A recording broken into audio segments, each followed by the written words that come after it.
ಸರ್ಕಾರದಲ್ಲಿ ಎಲ್ಲ ಇಲಾಖೆಗಳಲ್ಲೂ ಭ್ರಷ್ಟಾಚಾರ ತಾಂಡವ ಆಡ್ತಾ ಇದೆ ಅಂತ ಬೀದರ್ನಲ್ಲಿ ಮಾಜಿ ಕೇಂದ್ರ ಸಚಿವ ಭಗವತ್ ಖೂಬಾ ರಾಜ್ಯ ಸರ್ಕಾರ ವಿರುದ್ಧ ವಾಗ್ದಾಳಿಯನ್ನು ನಡೆಸಿದ್ದಾರೆ. ಇನ್ನು ಈ ವೇಳೆ ಮಾತನಾಡಿದಂಥ ಅವರು, ಕಾಂಗ್ರೆಸ್ ಹಿರಿಯ ಶಾಸಕರೇ ಭ್ರಷ್ಟಾಚಾರವನ್ನು ಹೊರಹಾಕಿದ್ದಾರೆ, ಶಾಸಕರ ಪತ್ರಗಳಿಗೆ ಮನ್ನಣೆ ಸಿಗ್ತಾ ಇಲ್ಲ ಅಂತ ಬಿ.ಆರ್. ಪಾಟೀಲ್ ಆರೋಪವನ್ನು ಮಾಡಿದ್ದಾರೆ. ನಮ್ಮ ಪತ್ರಗಳನ್ನು ತೆಗೆದುಕೊಂಡು ಗ್ರಾಮ ಪಂಚಾಯತ್ ಅಧ್ಯಕ್ಷರು ವಸತಿ ಮನೆಗಳನ್ನು ಮಂಜೂರಾತಿ ಮಾಡಿಕೊಂಡಿದ್ದಾರೆ, ಬಡವರ ಖಾತೆಗಳಿಗೆ ಹಣ ಕಟಾಕಟ್ ಜಮಾ ಆಗುತ್ತೆ ಅಂತ ರಾಹುಲ್ ಗಾಂಧಿ ಸಿದ್ದರಾಮಯ್ಯ ಹೇಳಿದರು. ಆದರೆ ಇವತ್ತು ರಾಜ್ಯದಲ್ಲಿ ಕಟಾಕಟ್ ಭ್ರಷ್ಟಾಚಾರ ನಡೀತಾ ಇದೆ. ಮುಂಬರುವ ದಿನಗಳಲ್ಲಿ ಕರ್ನಾಟಕದ ಜನತೆ ಕಾಂಗ್ರೆಸ್ಗೆ ಪಾಠವನ್ನು ಕಲಿಸ್ತಾರೆ.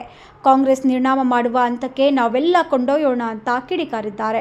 ಕಾಂಗ್ರೆಸ್ ಸರ್ಕಾರದಲ್ಲಿ ದಿನನಿತ್ಯ ಎದ್ದಿ ಒಂದಿಲ್ಲ ಒಂದು ರೀತಿಯ ಭ್ರಷ್ಟಾಚಾರ ಎಲ್ಲ ಇಲಾಖೆಗಳಲ್ಲಿ ಇವತ್ತು ತಾಂಡವಾಡ್ತಾ ಇದೆ. ಒಂದು ಉದಾಹರಣೆ, ಅವರೇ ಪಕ್ಷದ ಹಿರಿಯ ಶಾಸಕರಾದಂಥ ಬಿ.ಆರ್. ಪಾಟೀಲ್ ಅವರು ವಸತಿ ಇಲಾಖೆಯಲ್ಲಿ ನಮ್ಮ ಶಾಸಕರ ಪತ್ರಗಳಿಗೆ ಮನ್ನಣೆ ಸಿಗಲಾರ್ದೇ ಮನೆಗಳ ಮಂಜೂರಾತಿ ಆಗೋದಿಲ್ಲ, ಆದರೆ ನಮ್ಮ ಪತ್ರವನ್ನು ತಗೊಂಡು ಗ್ರಾಮ ಪಂಚಾಯತ್ ಸದಸ್ಯರಾಗಿರ್ಬೋದು ಅಥವಾ ಫಲಾನುಭವಿಗಳು ನೇರವಾಗಿ ವಸತಿ ಇಲಾಖೆಯಲ್ಲಿ ಹಣವನ್ನು ಕೊಟ್ಟು ಮಂಜೂರಾತಿಯನ್ನು ಮಾಡಿಕೊಟ್ಟಿದಂಥದ್ದನ್ನ ಅವರೇ ಪಕ್ಷದ ಹಿರಿಯ ಶಾಸಕರಾದಂಥ ಬಿ.ಆರ್. ಪಾಟೀಲ್ ಹೇಳಿದ್ದಾರೆ. ಅಂದರೆ ಇಡೀ ರಾಷ್ಟ್ರ ಮಟ್ಟದಲ್ಲಿ ಕಾಂಗ್ರೆಸ್ಸಿನ ನಾಯಕರು ಹಾಗೂ ವಿರೋಧ ಪಕ್ಷದ ನಾಯಕರಾದಂಥ ರಾಹುಲ್ ಗಾಂಧಿಯವರು ಲೋಕಸಭಾ ಚುನಾವಣೆಯಲ್ಲಿ ಮತ್ತು ಅನೇಕ ರಾಜ್ಯಗಳ ಚುನಾವಣೆಯಲ್ಲಿ